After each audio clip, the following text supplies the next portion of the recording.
गिबियावनो जोंनि मानगोनां प्रमद बर' आरो बेजों लोगोसेयैनो सागानगिरि गासैबो दैदेनगिरिफोर जेरैहाय लरेन्स इस्लारि, रन्जित बसुमतारी, सावरायग्रा बसुमतारी, रन्जन दैमारी आरो मिहिनेश्वर बसुमतारी बिथांमोननिसिम आंनि गोसो गोरबोनि गोजोन हामलायनाय दिनैनि नैबे एफर्ट सानाव आङो जासिहरदों आरो बिथांमोन साफ्रोमखौबो साबायखर जासिदों।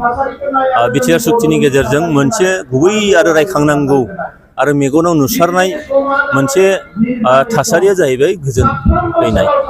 मानोना जों बयबो मिथिगौ बिटिआर सुक्ति जानाय समसिमाव नैबे ओनसोलाव बा सिगांनि बिटिएडि बा बिटिसि ओनसोलाव हारि माहारिफोरनि गेजेराव बिराद मोनसे फोथायलायनो हायै मोनसे थासारिमोन। बर'नि थासारि दंमोन। बे थासारिया दिनैहाय मानगोनां प्रमद बर' दैदेननाय आरो जोंनि दैदेनगिरिफोरनि नाजानायनि थाखाय बे थासारिया दिनै गैलिया। हारि माहारिफ्रा दिनैहाय बर'फोरखौ सिगां बड'फाया जि समाव आन्दलन खालामजेनदोंमोन बे जेरैहाय गुबुन गुबुन हारि माहारिफ्रा जोंजों लोगो लाफादोंमोन बे एखे थासारिया दिनैहाय जोंनि नैबे बिटिआर ओनसोलाव फैफिनदों। जायखौ थांनाय समाव सिगांनि सरकारा थानाय समाव बे जिनिसा एकदम गोमालांबायमोन।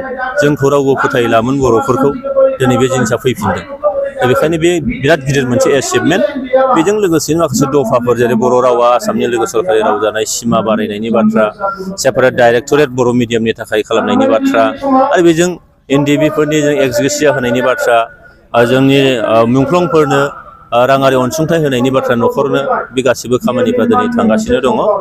बेनिखायनो आं जोबोद गोजोननाय मोनदों नैबे बुब्लियाव जोंनि प्रमद बर' मानगोनां बिटिआरनि चिफजों लोगोसेयैनो गासैबो दैदेनगिरि आरो सारा आसामनि मोन 26 हारिफोरनि गासैनिसिमबो आङो गोसो गोरबोनि गाहाम हामलायनायखौ जासिहरदों।